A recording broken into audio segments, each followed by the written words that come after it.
Taxatasda tigilgan kiyimlar endi sirt mamlakatlar bozorlarida sotiladi. Barchamizga belgili, hurmatli prezidentimizning topshirmasi bilan respublikamizdagi barliq viloyatlar Qoraqalpog'istonning qala ham rayonlarini rivojlantirish maqsadida biriktirilgan.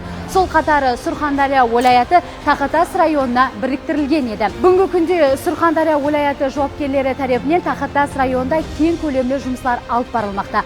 Hozir biz turgan obyekt Surxondaryolik fermerlar tomonidan qurib kerilib, foydalanuvga topshiruv oldinda turgan Surxon Taxatas tekstil fabrikasi. Fabrika uchun prezidentimizning 129-sonli farmoni bilan to'g'ridan-to'g'ri ajratilib berilgan. Fabrikaning yillik quvvatliligi 10 milliard so'm. O'nim 100% eksportga beriladi. Shikizat to'liq o'zimizdan eng tegarg'isi rayonning 200 hayal qizi жұмыс bilan ta'minlanadi.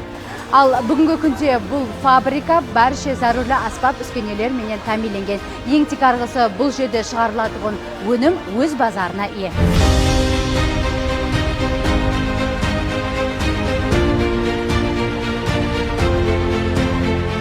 Biz hozir ochilish jarayonidamiz. Taxiyatosh tumanida 200 dan ortiq xotin-qizlarni ish bilan ta'minlab hamda o'rgatish jarayonidamiz. Tekstil fabrikamiz bozorda o'z o'rniga ega. Biz prezidentimiz bergan imkoniyatlardan foydalanib, Qoraqalpog'iston Respublikasi Taxiyatosh tumanida o'z tadbirkorlik faoliyatimizni yo'lga qo'ydik. Haqiqatdan ham bu respublikada tadbirkorlar uchun berilgan imkoniyatlar ko'p ekan.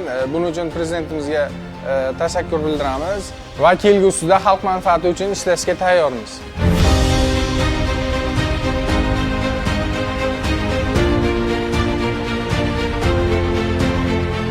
Mas'ullarga rahmat. Shunaqa kattakon sex ochib berdi.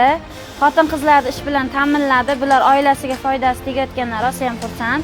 Xudo xolasa ko'zida o'ti bor, yuragida o'ti bor ishchilarimni mandanda kuchli master bo'lib, oilasiga foydali tegadigan ishchi bo'lib chiqadi. Prezidentimiz shu kelib, sharoitimizni to'g'rilab, bularni ish bilan ta'minlatganiga kattakon rahmat. Shu bizlarni mana ish bilan ta'minlagan prezidentimizga rahmat. Bizlar uyda tikinchi edik, uyda tikar edik. Mana shu yerni tekstilni ochganlarga xursandmiz. Biz juda ham xursandmiz. Mana ish bilan ta'minlayapti. Bu yerda hayol qizlar hammasi og'izbirchilikda opa-singilday bo'lib ishlayapmiz. Ishimiz juda ham yaxshi. Mana materiallarimiz ham sifati ham tikayotgan kiyimlarimiz ham sifati juda ham zo'r. Eksport talablariga juda ham mos keladi. Bizning tikayotgan kiyimlarimizni sirt ellarda ham kiyadi. Biz bundan juda ham xursandmiz.